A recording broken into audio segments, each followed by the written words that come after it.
मी देवीदास रामचंद्र चव्हाण, राहणार रस्ते सुरेगाव येथे माझ्या शेतामध्ये 2 पायल्या बी टाकलेलं होतं, उळं टाकलेलं होतं.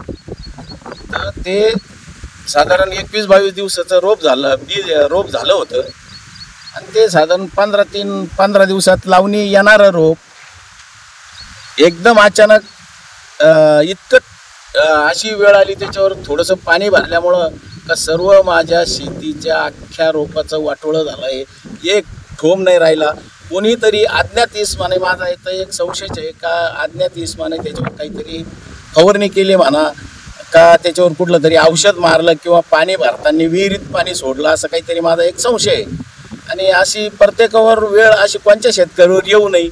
आणि एवढे मोठे मला 11,000-11,500 रुपये पायलीने उळं घेतलेलं होतं, बी घेतलेलं होतं आणि त्याच्यावर 2 पायल्याची एवढी मोठी नुकसान झाली.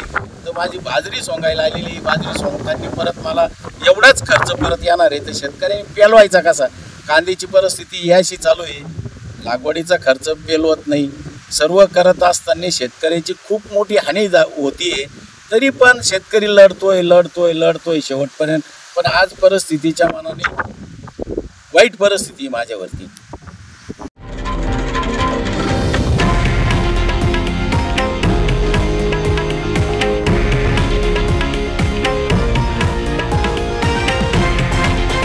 हे आहे देशातील नंबर 1 न्यूज नेटवर्क आणि आपण पाहत आहात TV9 मराठी, एकमेव.